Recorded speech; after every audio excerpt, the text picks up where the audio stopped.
Hello and welcome everyone to today's show on Latok and VCTV. My name is Amit Das and I'm connecting from India. We have an interesting panel members just today and we have an interesting topic to discuss about. Today's topic would be investments in rising technology. So what are arising technology? How do they emerge? Where do they start from and how do they get into the commercial picture? We'll start whole array of things.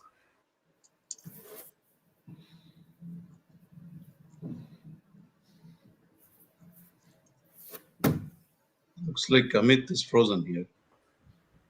Yes. Let's start with a brief introduction about all our panel members. Let's start with Raghu. A brief introduction about you and the kind of work that you have done so far. Sure. I'm from Princeton, New Jersey. I help with, I'm a serial entrepreneur, a strategic advisor, and angel investor. I help companies from seed to harvest. We have a large extended virtual team helping both advisory as well as execution roles. My former background is I have the company that I started or founded called InfoZen. Uh, Built systems for U.S. federal government, both on the civilian side, USA.gov, which is a citizen portal, as well as a screening system for TSA. And since then, I've been helping put together advisory, groups for CEOs, and also I've been working more on the emerging technologies, de-risk technologies such as biotech, green tech, clean tech, and especially look at cybersecurity and privacy. Thank you, Raghu. Thank you, Raghu. Wonderful introduction. Let's move on to Tushar. Introduction about yourself and the kind of work that you have done so far, please. Thank you, Amit.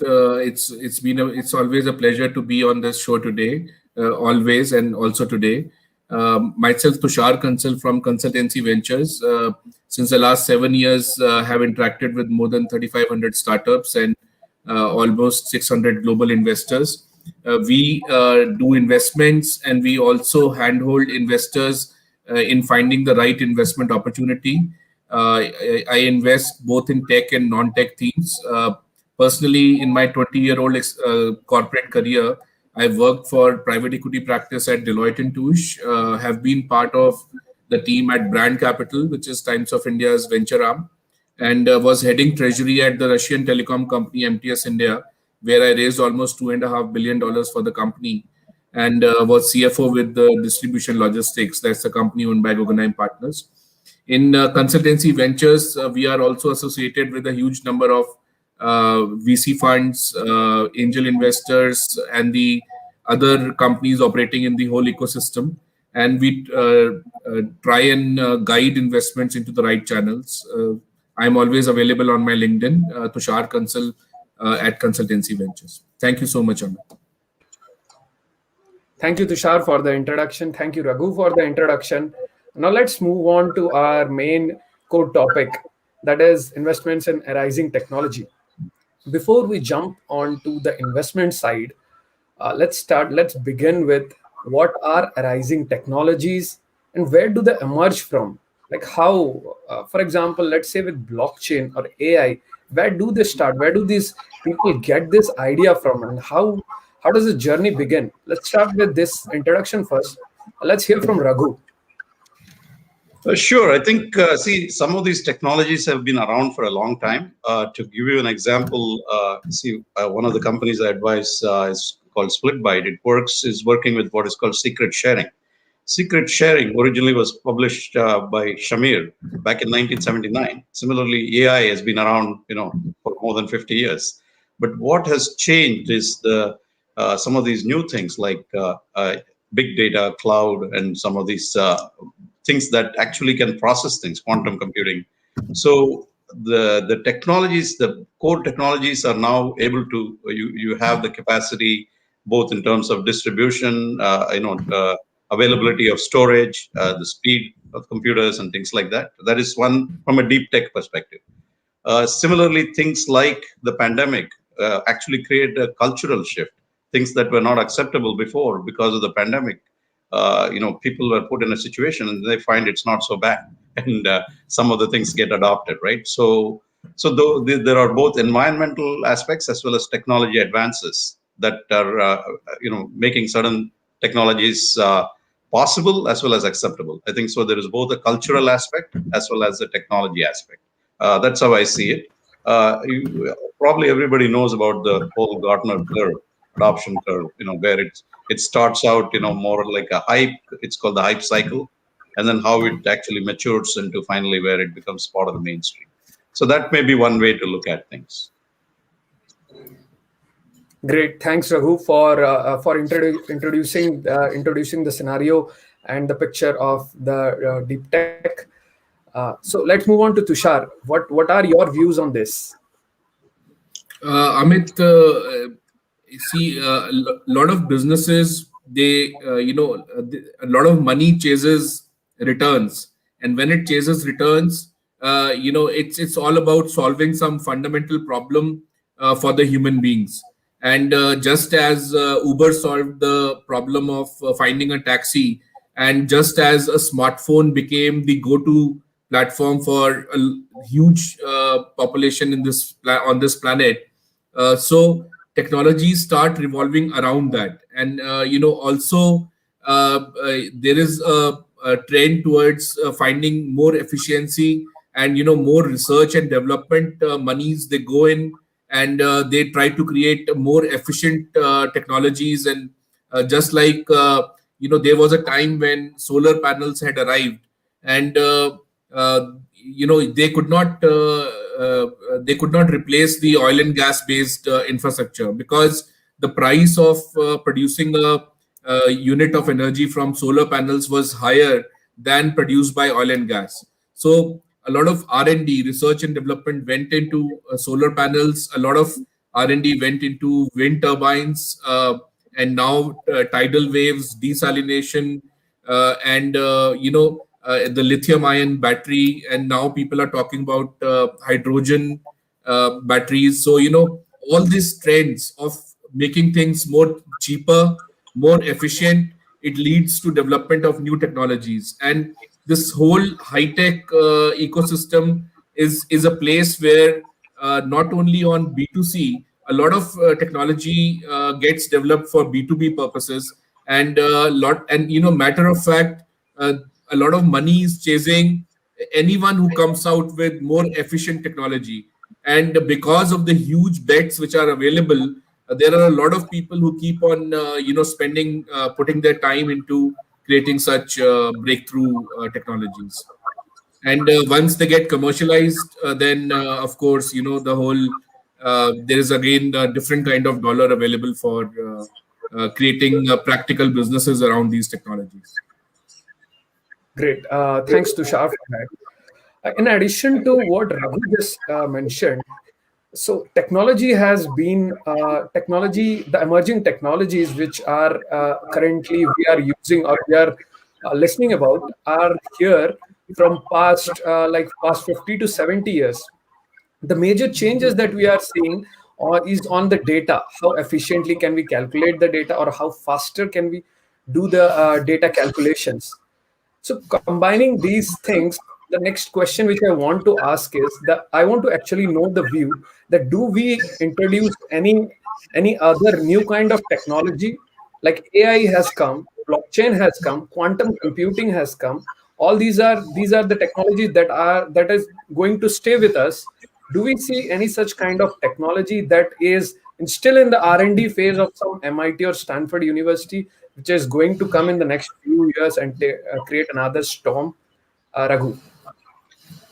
Yeah, there are a bunch of technologies, not just one. I think the cybersecurity and privacy is, the fact that you have a lot of data means that you need to be able to, handle the data better, right?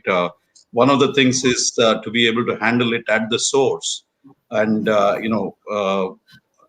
be able to make the person or the entity creating the data needs to own it and be able to share it, maybe in a way that they don't give it away. Right now, if you give the data, the other person or the other entity can own it, right? So there are ways to handle that. That is more like at the edge computing, where it also will reduce a lot of data traveling to places. So an example is like, for instance, the FBI has a database called CGIS, like Criminal Justice Information System. You don't actually query it, in a way that, you search and get in results. All it will tell you is one particular person. You give the information and you give the fingerprint. It will tell you whether it's in or not. That's all. So that means you already have to have the data. All it's doing is confirming whether it's in the database. It's kind of a yes or no question, right? So those kind of we need to have better mechanisms of authentication and things like that. So privacy is maintained. So you're actually not, everybody doesn't have to get access to the whole thing, right?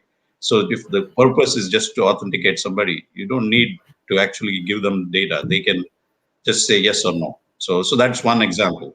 The other example, I think that the whole current technologies in cybersecurity, for instance, is all either preventive or reactive. It's like you try to keep people, from breaching into the system, or like doing attacks so the system is effectively is not functioning, right?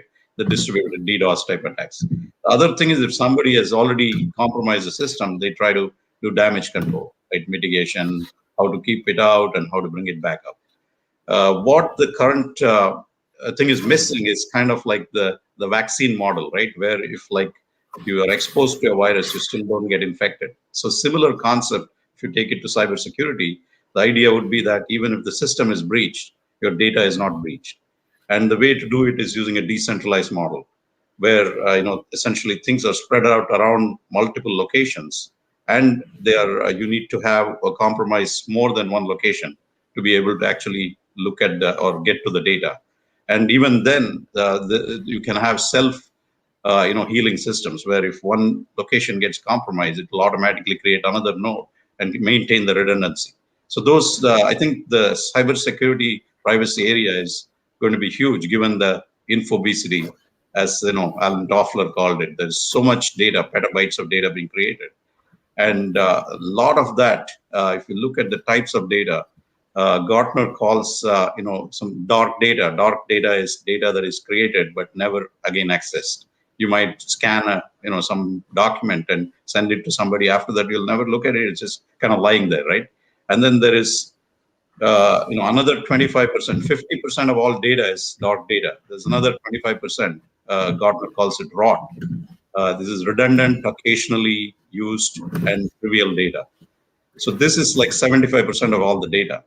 And if we can handle that better, there'll be a lot of decluttering.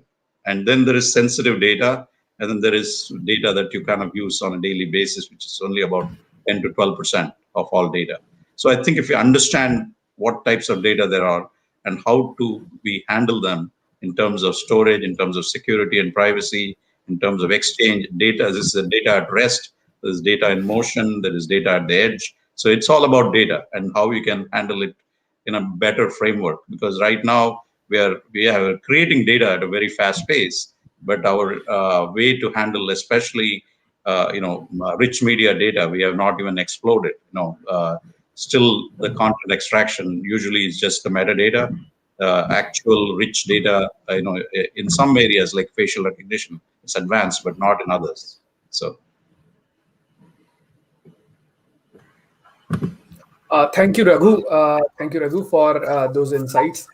Coming back to Tushar, so what kind of innovations do we see in the Indian geographic region? Like, do we have any such kind of innovation around data, or innovation around any such technological field that we see that is emerging out of India?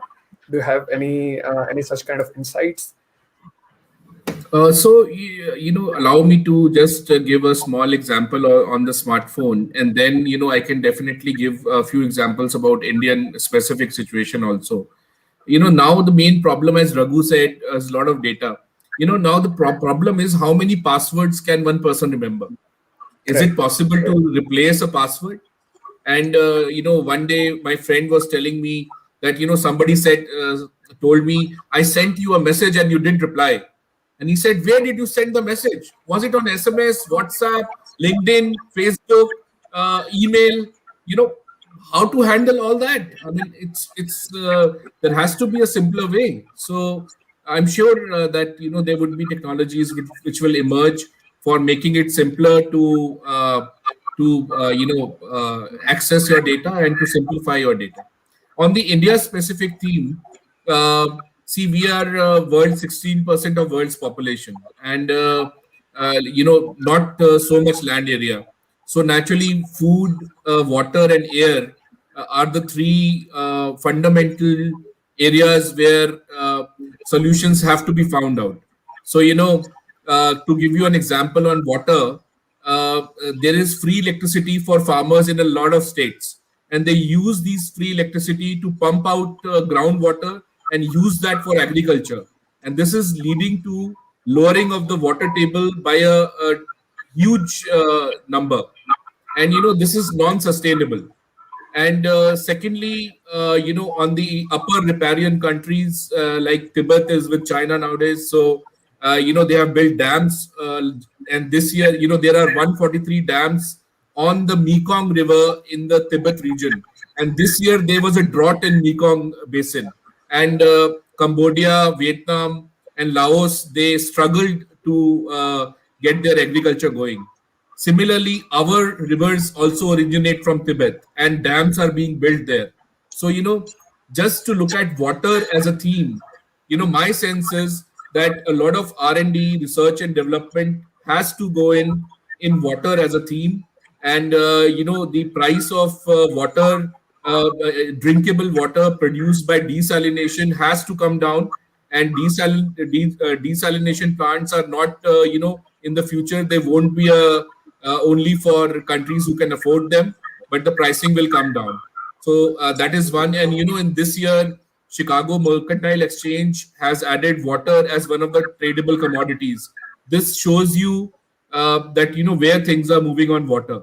Similarly, on air, I was reading about a particular technology only yesterday that some scientists are trying to create a machine which will mimic the tree.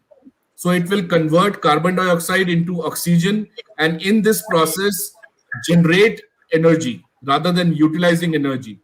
So if this kind of a technology, I was very excited when Toyota had come out with the Prius, which was a hybrid hydrogen come petrol oil engine, and using hydrogen extracted from water, using it to run, to generate electricity.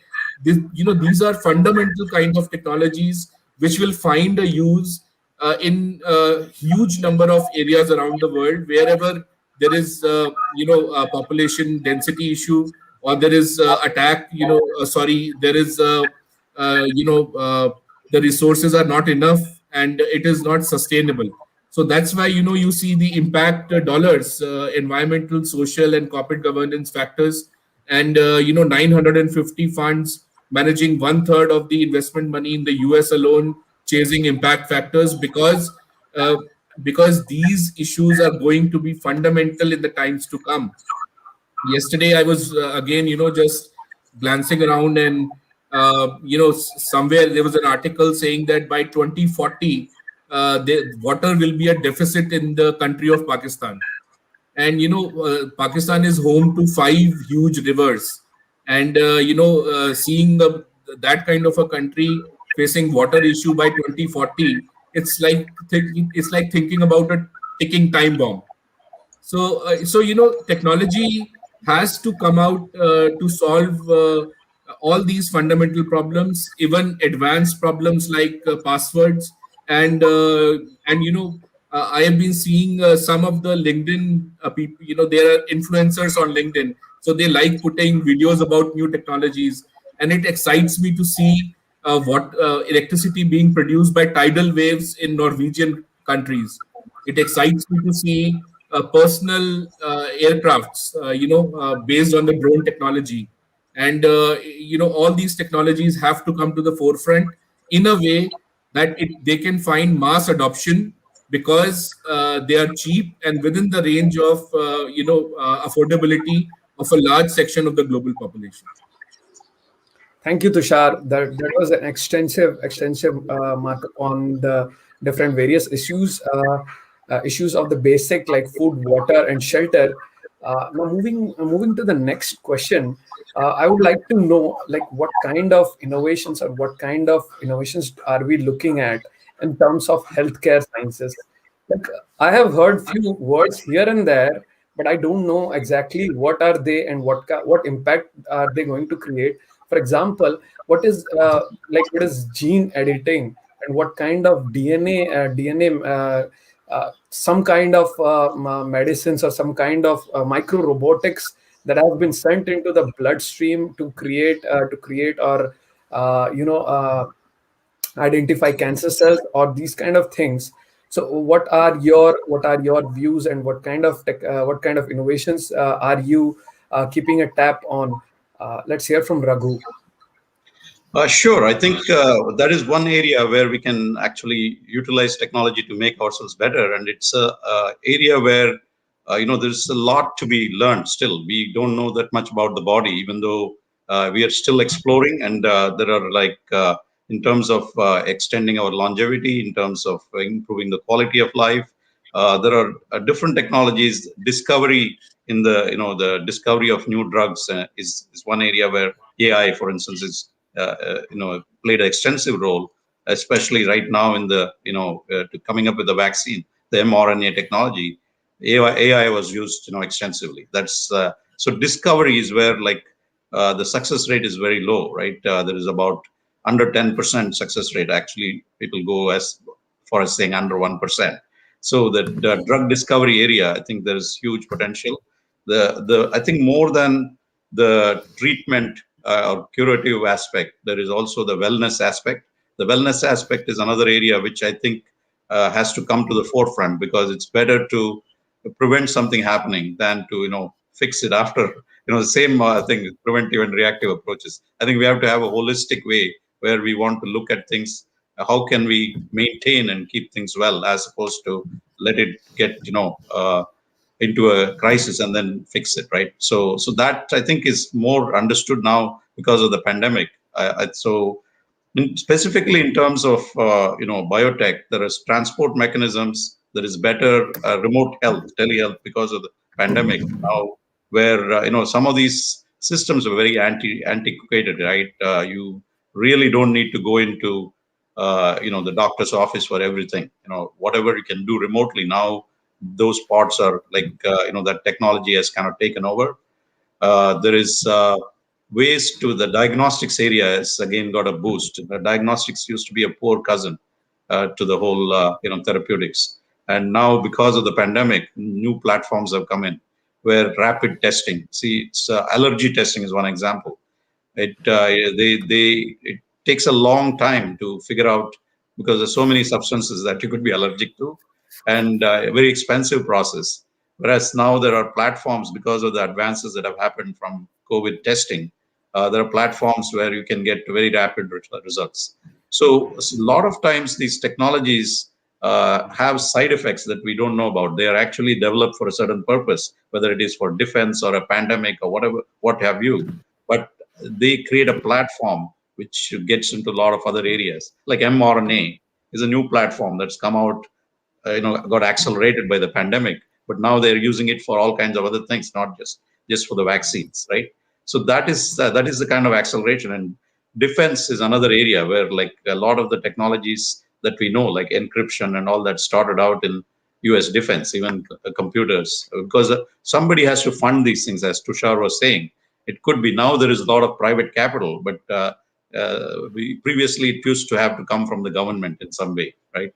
So I think we are talking about blockchain and some of these areas. Again, blockchain technology was around for quite a bit, but when people, because of the other advances, where you have platforms where you could put in the blockchain technology very quickly and see benefits, and it had to come through sometimes through a cultish process, sometimes through a singularity, like all these crises that happen, right? We had the dot-com bust, we had the 9/11, we had but if you look at it, the pandemic was a 100-year crisis which affected the global population. So we are really coming out of a very, very huge singularity that was 100 years. And now, because given the way that the people are so connected, right, globally, everybody could actually experience the same thing and know about. See, the 100 years ago when the Spanish flu happened, I think people could not immediately get the feedback to see how others are dealing with it and all that. Now those things have accelerated where we can respond to things in real time, and you can see how shortened the vaccine development cycle became from whatever it is, 4 or 5 years down to under a year. So things are possible if, like, the circumstances and the funds and all those things come together. And I think the acceleration has happened. I mean, Peter Diamandis, who talks about technology being the kind of abundance. He calls it, technology can create abundance, just like smartphones. 20 years ago, if the pandemic had happened, I don't think we could have handled it the way we could right now, because of technology was able to take care of, like, people being able to work from home. A lot of people were able to do that. If the cloud and remote technologies were not available, it would have been very, very difficult. I mean, India, all those difficult experiences that India went through with demonetization and having bank accounts in place and all that helped so much, because people could directly, the government could support people by transferring money into their accounts. I mean, so you have to go through some pain. Sometimes it happens in a planned way. Other times, you have to kind of do it because there's no other alternative. And so there is always a silver lining to everything. And I think that we are in a spot where hopefully the worst part of the pandemic is over, and all those things, both shifts that happened in technology and attitudes. For instance, people are now a lot more aware of mental health issues, because your work-life balance kind of went away. There was no such thing. And so how do we used to try to maintain two different personalities, one at work, one at home. And it's hard to do that because it's the same person, right? So some of these things have come to the forefront, and which is all good. I mean, and I mean, specifically biotech, has been focusing only on curative, chronic type of things, situations, right? But the shift has gone to wellness and emotional health and things like that. How can technology be proactive? How can it improve the quality of life instead of just only dealing with more of the advanced curing things which people with a lot of money can afford, right? So it needs to democratize the wellness and everything across the entire population. So Yeah, thanks, Raghu. Moving to Tushar, what do you think? Basically, in this Asian geography, what kind of healthcare? Because India is full of population, full of people, and we need health is our number one priorities. Like in terms of health, we are the test bed. Like we can see a lot of things happening around healthcare or crisis or issues. So what kind of technology enablers are you seeing, or have you seen in the recent times that is actually emerging out? So especially in the field of generics, the companies here are doing a lot of good work. So what it means is that for every costly medicine, you have a cheaper version which is available. And it's just that if the doctor doesn't recommend the cheaper version, then people who can afford any kind of medicine, they keep on buying the branded ones. So that is a good part which is there, the presence of generics. The presence of biometric enabled ID for almost the entire population. It works very well for in times such as COVID. And one is able to track and trace basis and do a proper KYC. And so that is one. And like Raghu said, the 400 million Jandhan bank accounts, which are zero balance accounts. Imagine opening 400 million bank accounts in a matter of 2-3 years. It's no small achievement. Specifically coming to healthcare, just as artificial intelligence has affected and is continuously enriching the experience of the customer. Similarly, like one of the pharma tech companies, which is my client, they use AI to deliver a better experience to the customers who walk into their pharmacies, and they are able to use facial recognition. Then they are able to build a family tree around the customer basis the data crunching, and they are able to also do a lot of cross selling and upselling based on the crunching of data. And the turnaround time at in those pharmacies is pretty high.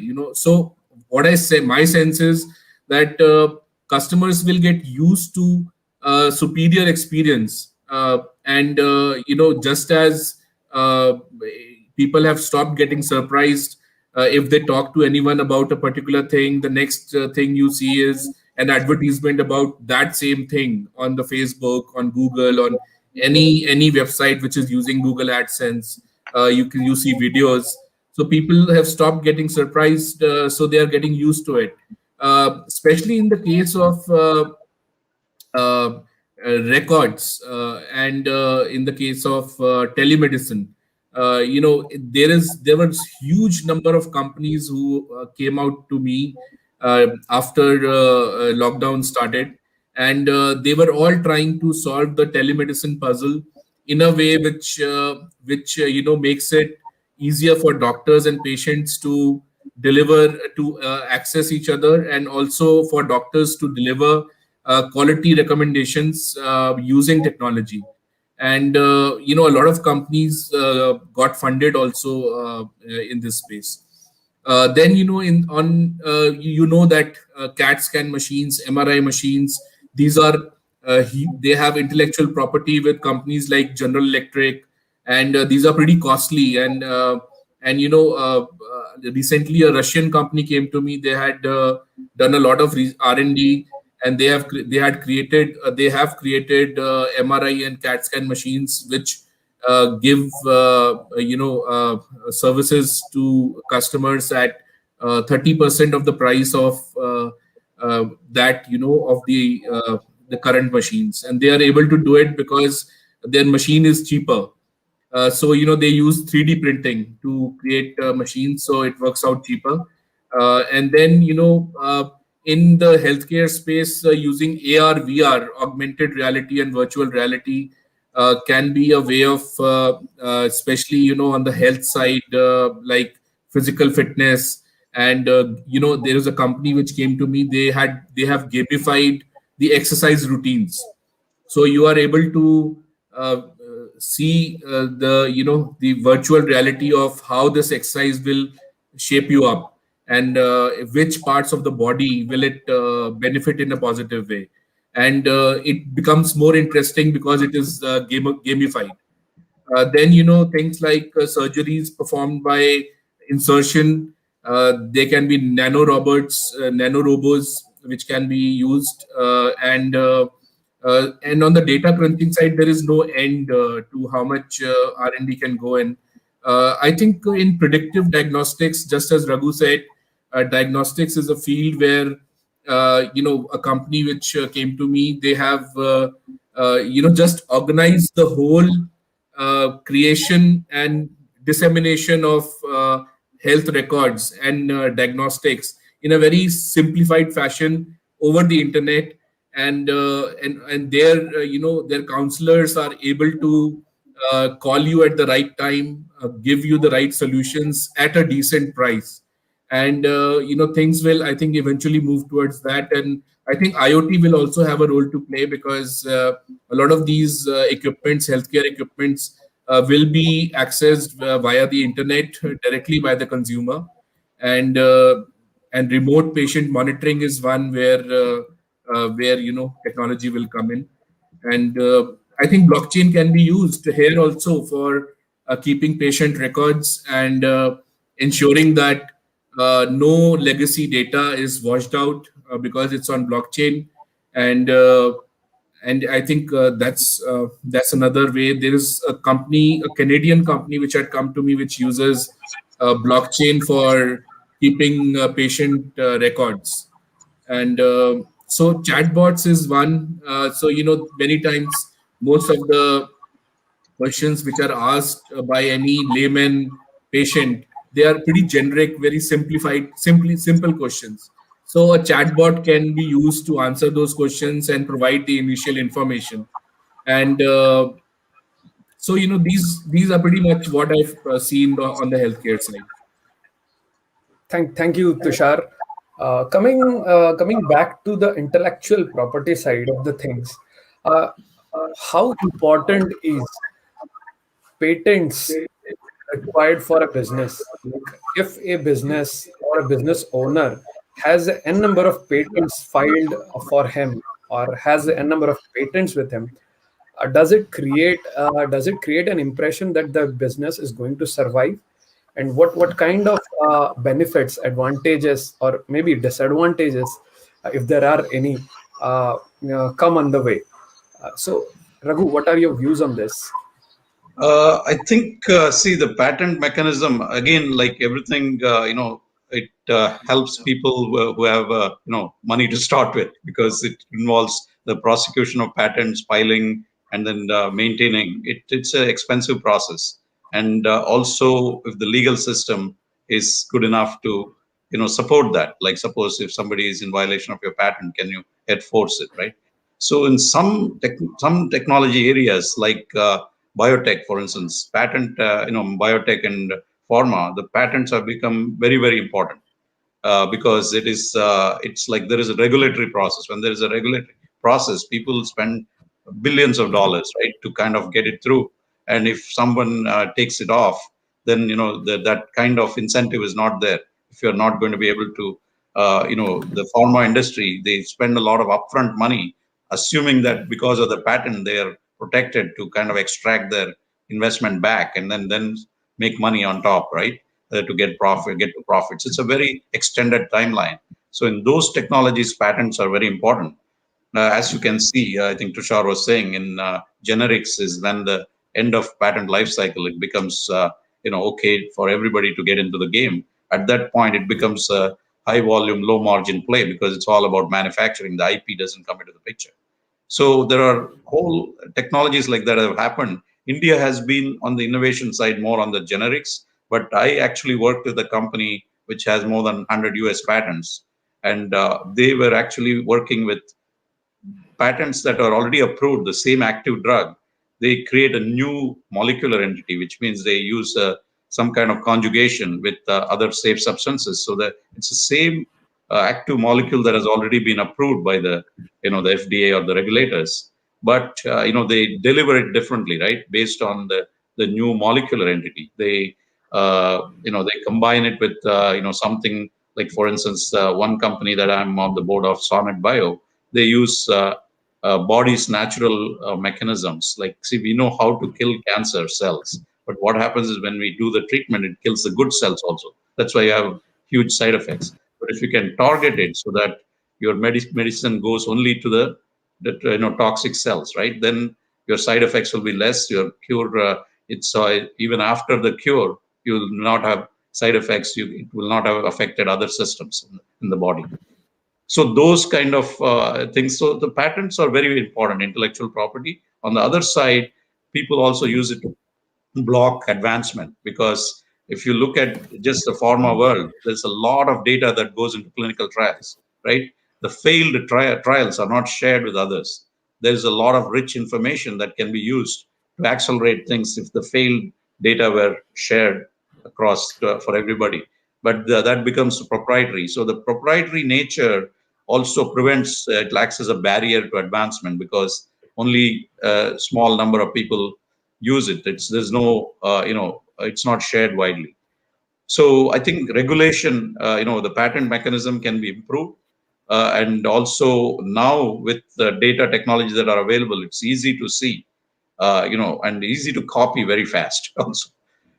So I think the laws will change soon, where it is not purely like the first to whoever is the first to file. Somebody else might have actually come up with it.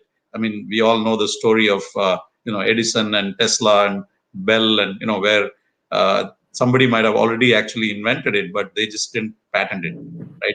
So those kind of things are less likely to happen if we have access to everywhere. But IP protection is important, but it cannot be so much that nobody else can have access to it. And I think the current regulatory process really has to be looked at, because that's what is causing these patents to become so much more valuable. If people were able to use a micro model as opposed to the kind of macro models we have, where it's all or nothing, right? You either have the patent or you don't. Where the small improvements that you do don't give you the same small paybacks. It's all like whoever owns the main mothership gets to call all the shots, right? So I think those kind of, then there is all kinds of traditional technology like Ayurveda, which has been handed down for ages, like the yogas and all that. And the at least from a lot of the older cultures, there was no such thing as intellectual property. It was all about spreading what is good for universally, right? So there is a lot of metric to that. But again, commercial businesses want to go after profits, right? So we have to have a way where both can happen, but we don't have so much for all or nothing, zero sum type of thing that patents create. So I think there is a good regulatory issues that will come around, where you can the patents maybe can be for much less time, so that the 18 years is very long period.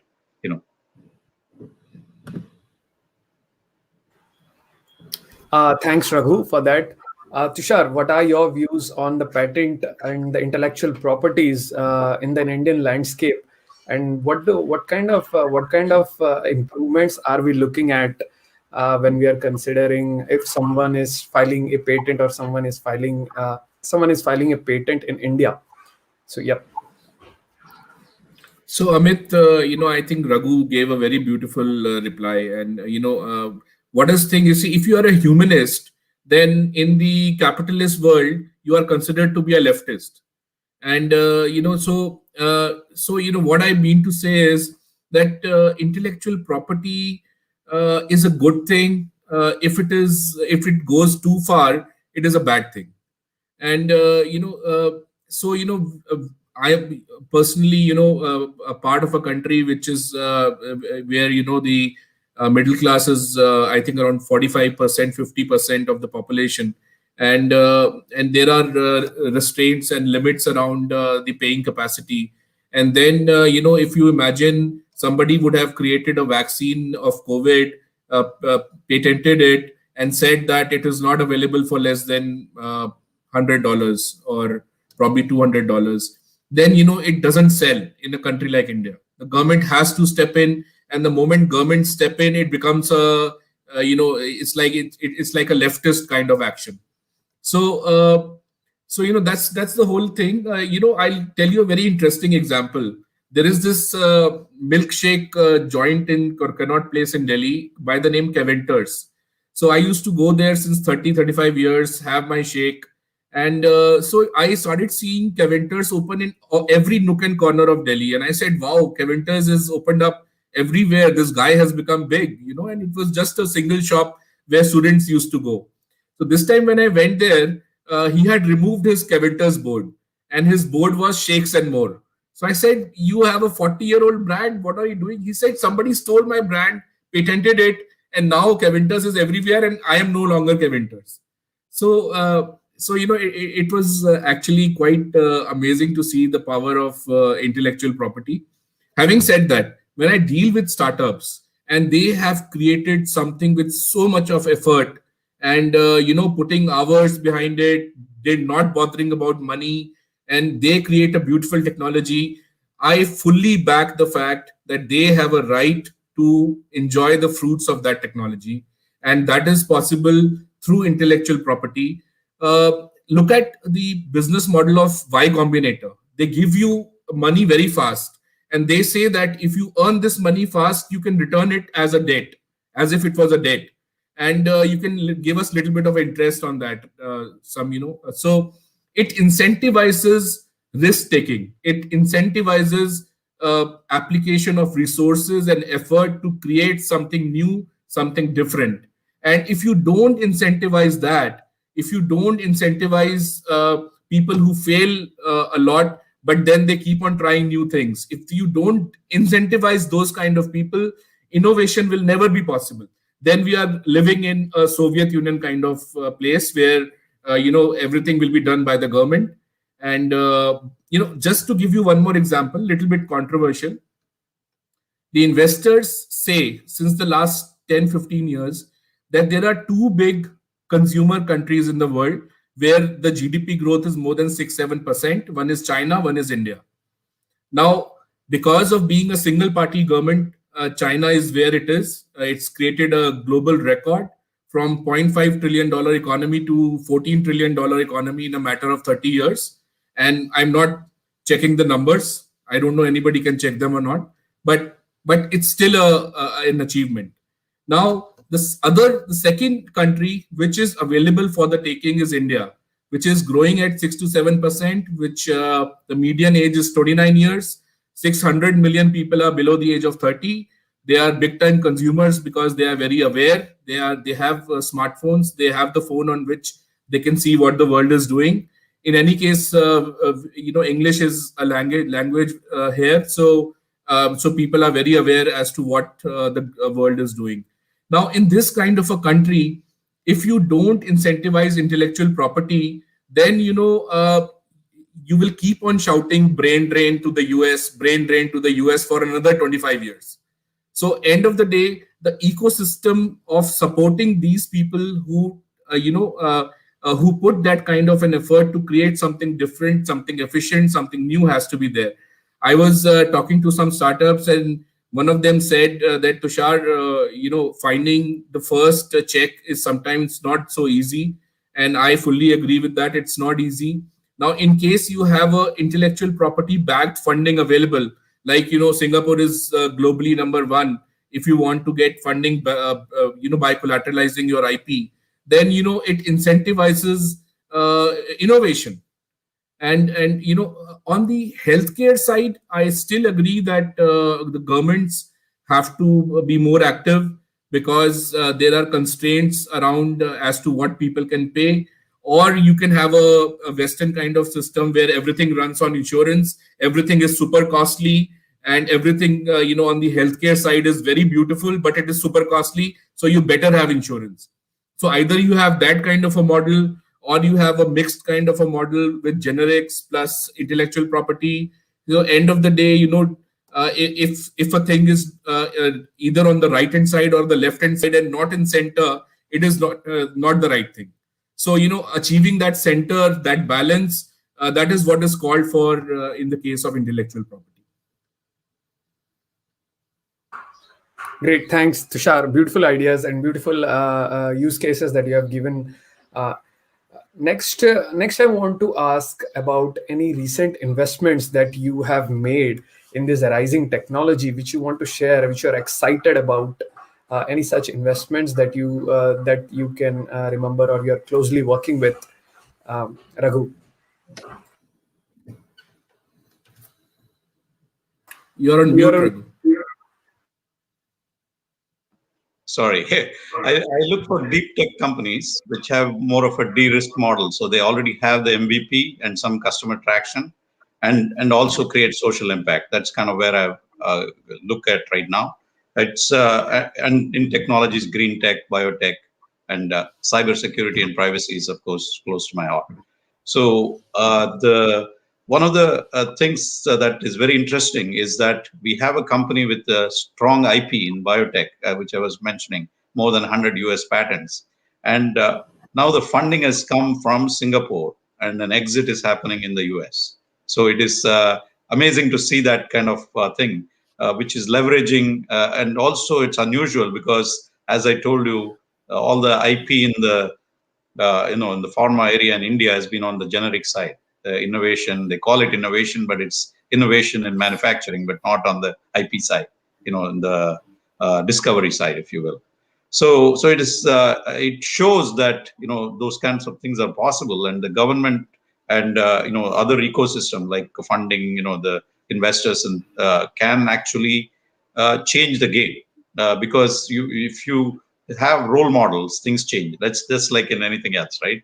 So you have to highlight those role models, and this is one company that has really been able to provide this kind of thing, where with a very minimal staff, and they've been able to get patents, global patents, and these are on blockbuster drugs, as you will see. These are drugs with more than $1 billion in sales worldwide, and they look at the unmet needs and have created a new molecular entity that can address those unmet needs using the same drug, which has already been approved, but it delivers it differently, either targeting or it gets rid of the the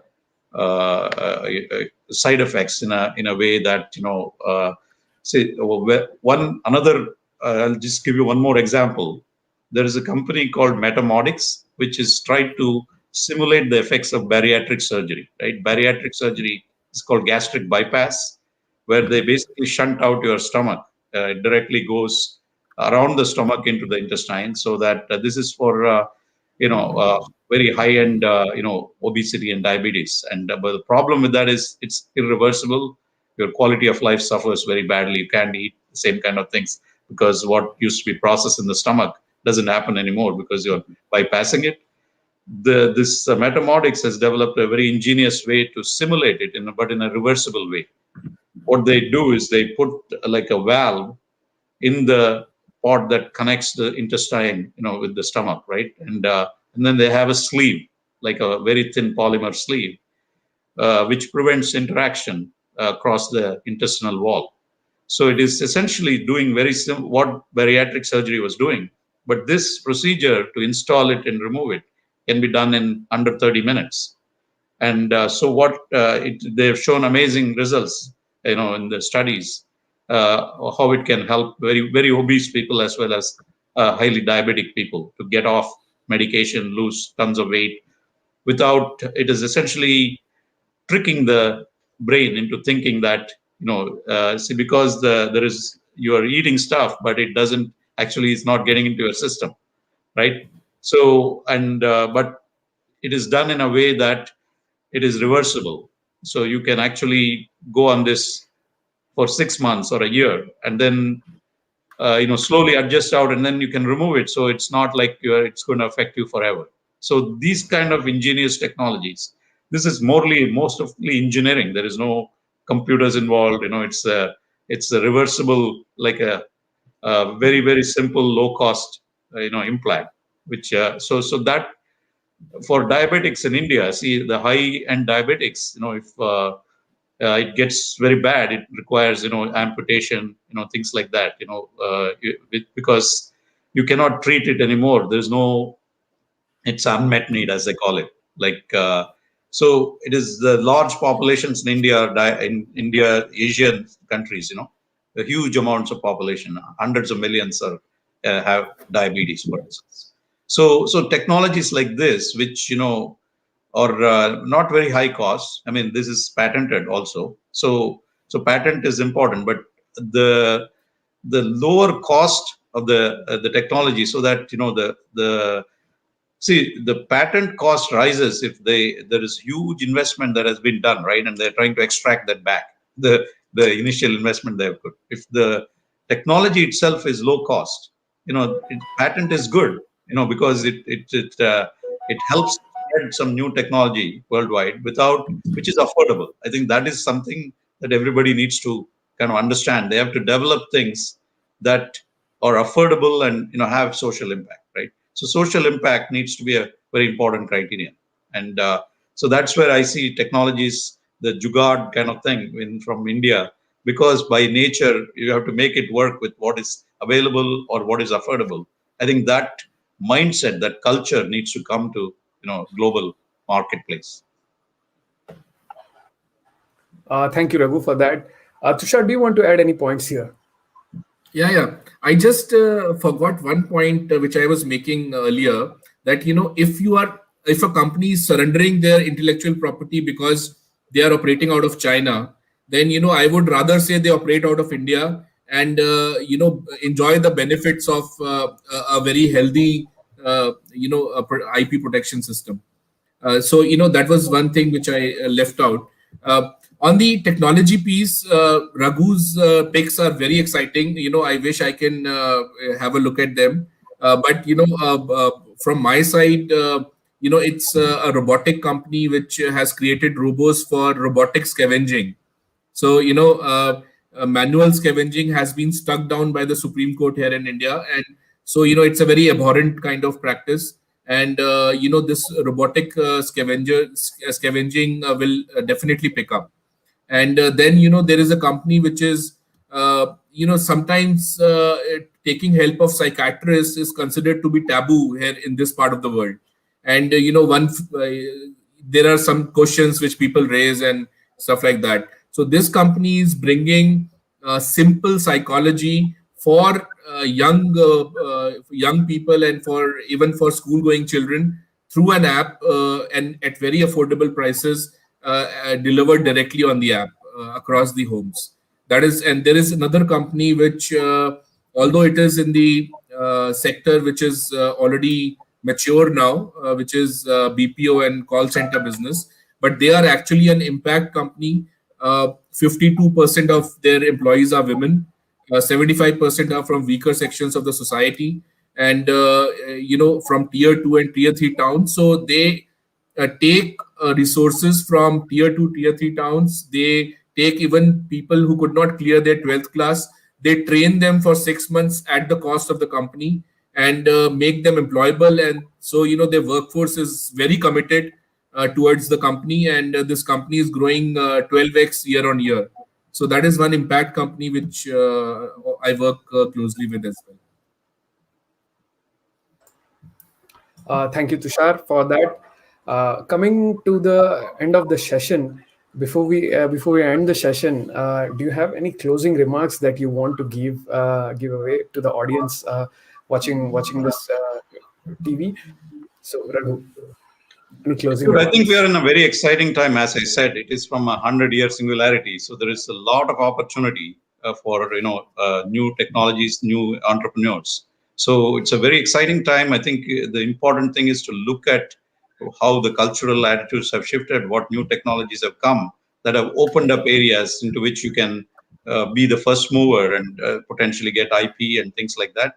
I think thinking out of the box, it's very easy now to put some of these technologies and move quickly, because the entrepreneurial ecosystem, I think, is now worldwide. That's one of the things, like VCTV has enabled investors and the funding to be available to entrepreneurs globally. So it's an exciting time. I think reach out to Tushar or me or people like that on VCTV, and you should be able to move forward your dream in terms of whatever the ideas that you have.